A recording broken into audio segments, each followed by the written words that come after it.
नमस्कार, बहुत स्वागत है आपका। आप देख रहे हैं न्यूज का एक्स-रे और मैं हूं आपके साथ मृदुल शर्मा।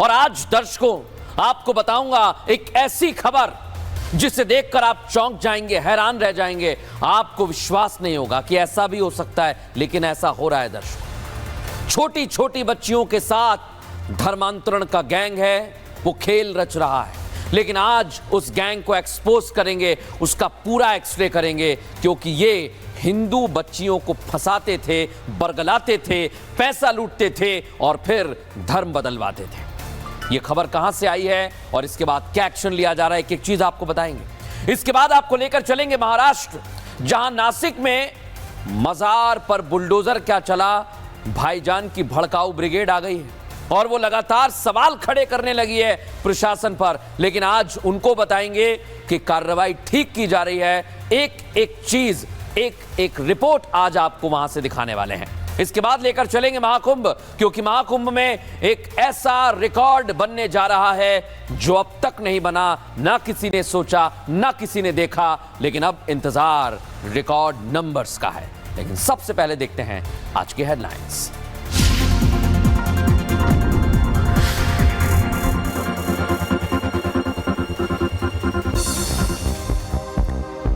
बागेश्वर धाम में कैंसर अस्पताल के शिलान्यास के बाद भोपाल पहुंचे PM Modi. Kushabhau Thackeray international convention centre में विधायकों और सांसदों से करेंगे बात। राजभवन में करेंगे रात्रि विश्राम। कल से दिल्ली विधानसभा का सत्र, नवनिर्वाचित विधायकों को दिलाई जाएगी शपथ। सदन में पेश होगी सीएजी रिपोर्ट। आम आदमी पार्टी ने आतिशी को बनाया नेता प्रतिपक्ष। महाकुंभ के खिलाफ नकारात्मक माहौल बनने पर विपक्ष पर बरसे सीएम योगी। कहा, कांग्रेस के अध्यक्ष कहते हैं कुंभ में हजारों लोगों की गई जान, जबकि कुंभ में 28,000 बिछड़े लोगों को परिवार तक पहुंचाया गया। 62 करोड़ के पार पहुंचा महाकुंभ में स्नान करने वाले भक्तों का आंकड़ा। उत्तराखंड के राज्यपाल गुरमीत सिंह, ओडिशा के सीएम मोहन चरण मांझी, बीजेपी नेता संबित पात्रा, सिंगर कैलाश खेर ने लगाई आस्था की डुबकी। अजमेर के विजयनगर में लव जिहाद मामले में पुलिस का बड़ा एक्शन। पूर्व पार्षद हाकिम कुरैशी गिरफ्तार, मजिस्ट्रेट के सामने किया गया पेश। आरोपियों की फंडिंग को लेकर जांच कर रही पुलिस। तेलंगाना टनल हादसे के बाद रेस्क्यू अभियान जारी।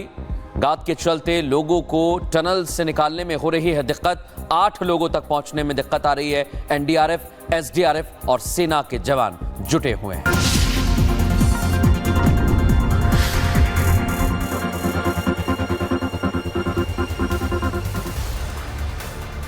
और आज दर्शकों मैं आपको बताऊंगा अजमेर का वो जिहादी गैंग जो बच्चियों की अस्मत के साथ खिलवाड़ कर रहा था, हिंदू बच्चियों का धर्मांतरण करा रहा था, लेकिन अब वो एक्सपोज हो गया है दर्शकों। और ये खबर आज आपको जरूर देखनी चाहिए दर्शकों। अपने परिचितों को बताइएगा कि ऐसा भी होता है।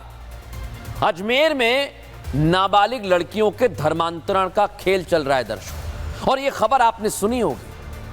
यहां स्कूल में पढ़ने वाली भोली भाली नाबालिग लड़कियों को कुछ अनपढ़ मजदूर, अनपढ़ कह रहा हूं दर्शकों में, ये लोग दोस्ती करते, जाल में फंसाते, एक कैफे में ले जाकर रिश्ता बनाते और फिर उन्हें ब्लैकमेल करते, उन पर धर्म परिवर्तन का दबाव डालते।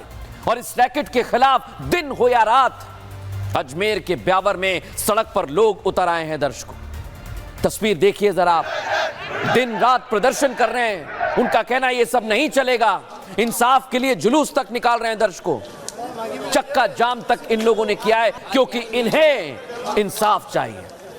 और पिछले 3 दिनों में ब्यावर जिले में क्या हो रहा है दर्शकों बताता हूं आपको। ब्यावर जिले के विजयनगर में लोगों का गुस्सा दिखाई दे रहा है। देखिए आप, 21, 22 और 23 फरवरी सड़कों पर उतरकर मशाल जुलूस निकाला जा रहा है। मांग एक ही है, आरोपियों के घर पर बुलडोजर चले।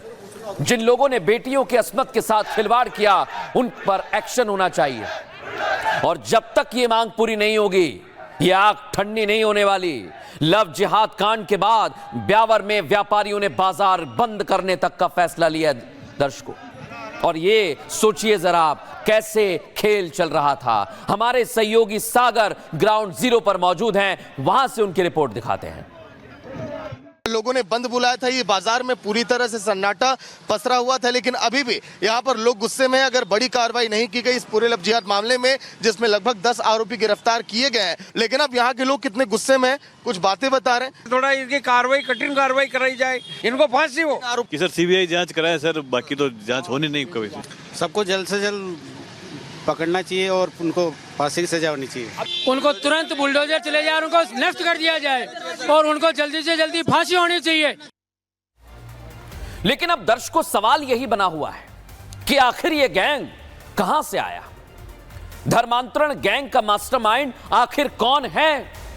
क्योंकि ये लड़के उन नाबालिग लड़कियों के पास ऐसे ही नहीं जाते थे। नाबालिगों के पास ये बन ठन कर ठीक ठाक घराने से ताल्लुक रखने का सिर्फ दिखावा करते थे। ये लड़के उन लड़कियों के पास मोटरसाइकिल यानी बाइक से जाते, बराबर अच्छे खासे कपड़े पहने हुए रहते।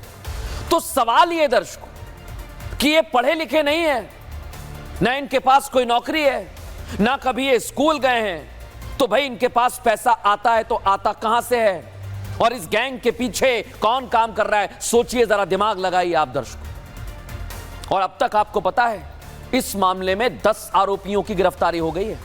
और चौंकाने वाली बात आपको एक और बता दूं, इन आरोपियों की उम्र 20 से 22 साल के आसपास है, यानी इन्हें यहां पर प्लांट किया जा रहा है। और ये सारे के सारे मुसलमान हैं जो मैं आपको दिखा रहा हूं।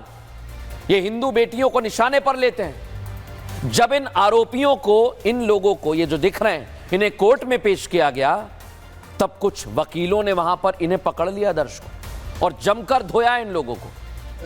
अब इनकी मॉडस, और ये देखिए आप, जो वकीलों ने पकड़ लिया था इन्हें, वो तस्वीर आपको दिखा दो पहले। 20 तारीख की तस्वीर दिखा रहा हूं, 20 फरवरी की। लेकिन दर्शकों आप सोचिए, 20-22 साल के हैं, इनकी मॉडस ऑपरेंडी क्या रहती है? सोचा है आपने? आपको बताता हूं कि ये लड़के कैसे नाबालिग लड़कियों को अपने जाल में फंसाते थे। आइए जरा, पहले दर्शकों ये ग्रुप में इकट्ठा होकर एक स्कूल की लड़की को टारगेट करते हैं। इनका टारगेट वो लड़कियां होती हैं जो स्कूल तक अकेले आना जाना करती हैं। ये अच्छे अच्छे बराबर बंठन कर कपड़े पहनकर आ जाते हैं, मोटरसाइकिल से आते हैं और पीछा करने लगते हैं। उनसे बात करने की कोशिश करते हैं। जब वो लड़कियां बात करने लग जाती हैं, तब ये उन्हें अपने जाल में फंसा लेते हैं।